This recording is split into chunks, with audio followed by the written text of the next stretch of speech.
Defenders. They have failed 100,000 worlds. They always fail. I have come to enlighten you to the great darkness. I will bathe in your fear. Up next on T's Multiverse, I will be reviewing the Steppenwolf figure from Zack Snyder's Justice League. Stay tuned.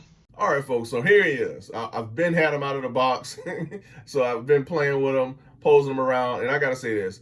I've been pleasantly surprised within just how much I really love this figure. It's just really blown me away, and just with everything that it brings to the table as a whole that we'll go over. And I also, man, I gotta say this, I really did enjoy Zack Snyder's Justice League. And one of the things I liked about the film was this guy here, as you were given a bit more to go on with the Steppenwolf character. And I do favor this look than the one we did get in the initial Justice League film. I felt kind of bad for the guy, man, because he was attempting to constantly prove himself to Darkseid in an effort to come back home. However, things didn't quite work out for him, all right, folks. So, but yeah, we're going to go over this figure. I'm really excited for this, so let's get to it. All right, folks, so right now we're going to take a look at Mr. Steppenwolf's accessories here. So here we have the standard McFarlane display stands for Steppenwolf here, and it also has the little DC logo here. And then there's a peg that will go into the figure's foot right here. Okay. Let's see if I can get him just to stand for right now. Oh, he's doing good. All right, he's not giving me issues. All right, so here also we have the collector's card that each McFarlane character comes with. Gives you a nice pic of the character. And on the back here, you have the data file info on the character that you have. And this will go with the rest of my cards because I do love and collect this line. So absolutely, I'll be putting this along with the rest. And then here we have his weapon of choice, the Electro Axe, which is sculpted so well. You look at the attention to detail here. Again, the sculpting, overall sculpting looks really amazing. Really like this. Now, I really wish McFarlane would have added some sort of electro effect that you can attach to this axe, but you know, I'll take care of that. I got some effects I can put to it.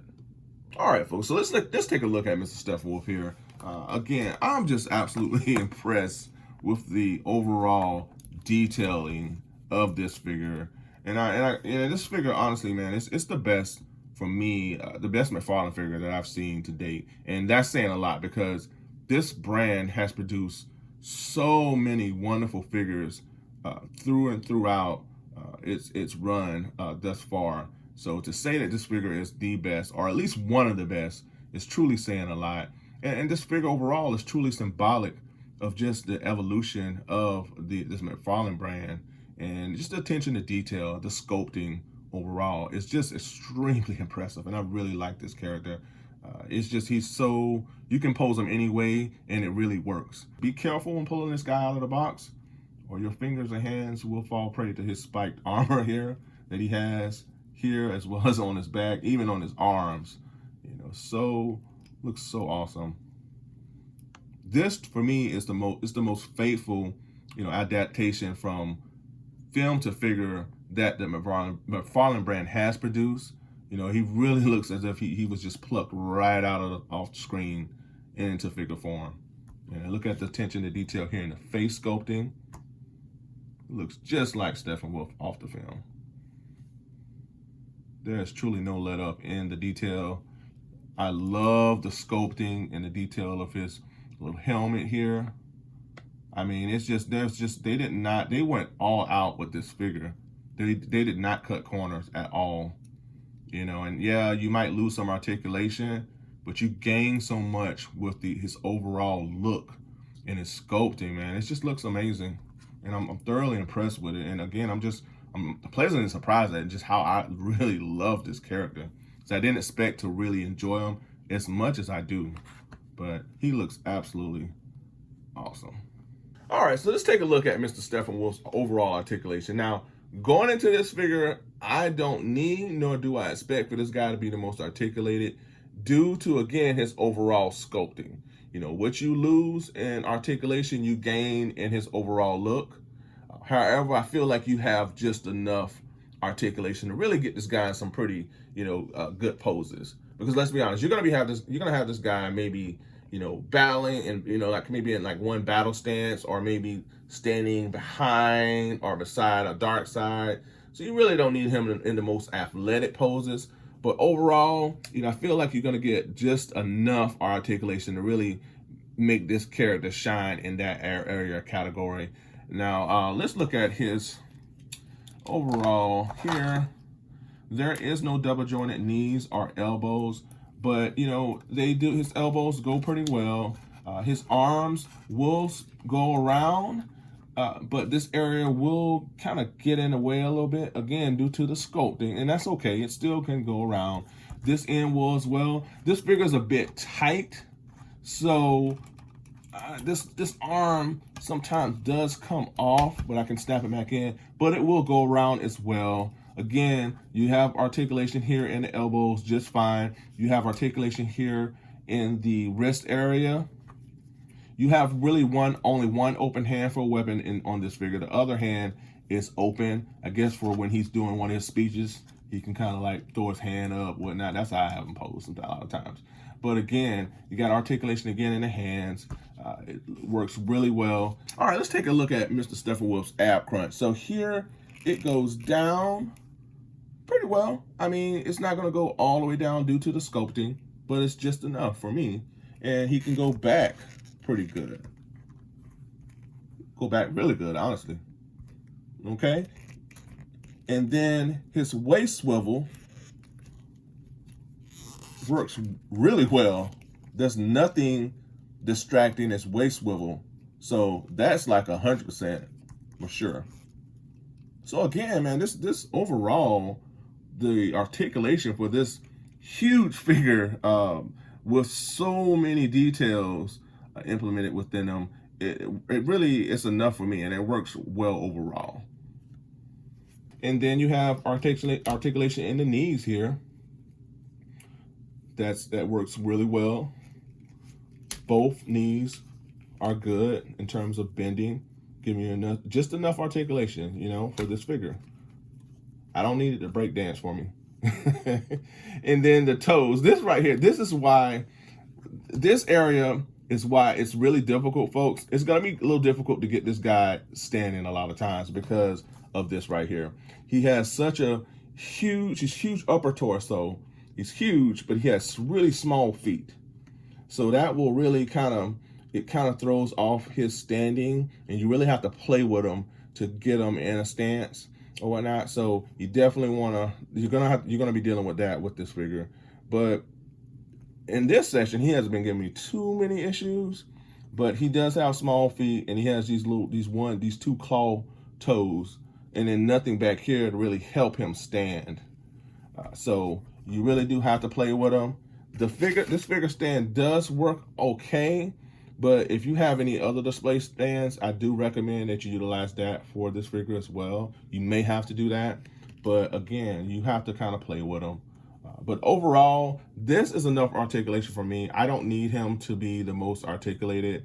I didn't expect him to be because of this sculpting. Here in the head area, you do have you do have enough articulation. I mean, his head does move around, and it goes down just enough here and up. It doesn't go as far back because of the sculpting back here. But overall, it's just enough for me. So you can get them to kind of look down,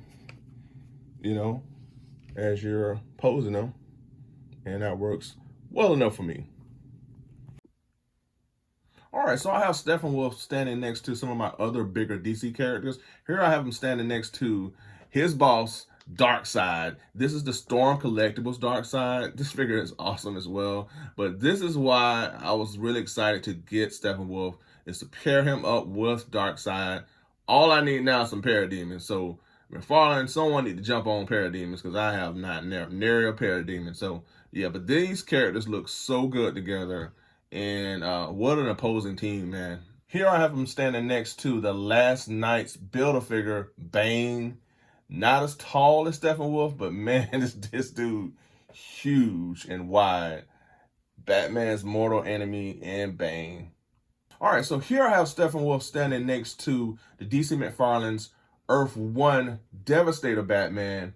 Yet another phenomenal figure within the line. Not as tall as Steppenwolf, yet another huge, highly detailed figure all the way through. This is yet another one of my favorite McFarlane figures so far in the line.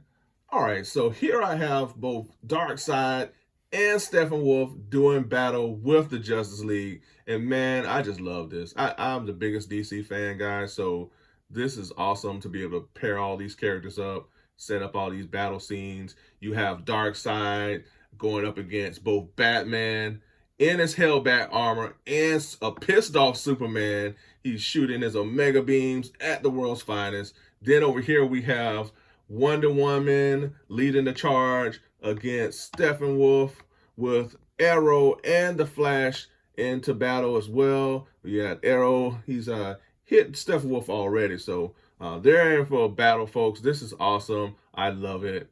Let's go, DC. Really thoroughly impressed with just what we've gotten with this figure, you know, as a whole. I love what they've done with this Steppenwolf character. It's really, truly, you know, a testament to just how awesome this brand is. You know, the DC McFarlane brand, for me, is #1. And then you have the others, you know, like Marvel Legends, and, you know, you have your G.I. Joe Classified and Transformers.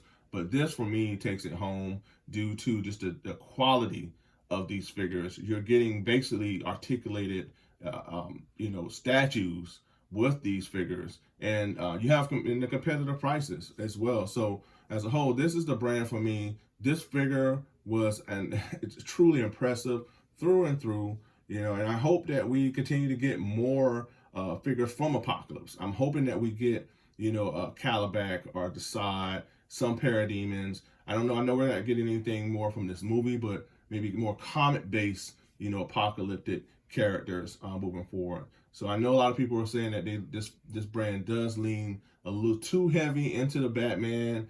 I feel like we're starting to get a little bit more figures. You know, we're getting a Hal Jordan. We got a John Stewart. You know, we got a Dr. Fate figure. You know, we got a Gorilla Grodd. So we're starting to get other figures now. We're getting a Clayface, a Martian Manhunter. You know, and I'm excited for a Lobo. So as this brand continues on, it's going to continue to impress and evolve as a whole overall. So I'm really excited for what this brand is going to bring to us moving forward. So here's to the DC McFarlane toys and what they've done, the wonderful job that they've done with these figures thus far. All right, folks, thank you so much for tuning in. Seems like Steppenwolf has seen better days. And if you haven't already, be sure to subscribe to the channel. I'd love for you to join Team Multiverse. Hit that bell notification so that you're notified when my videos drop. Hit that like button as well. I really appreciate it if you did that. And again, thank you so much for tuning in. Until the next time, be good to one another, be safe, and stay tuned. Bye for now.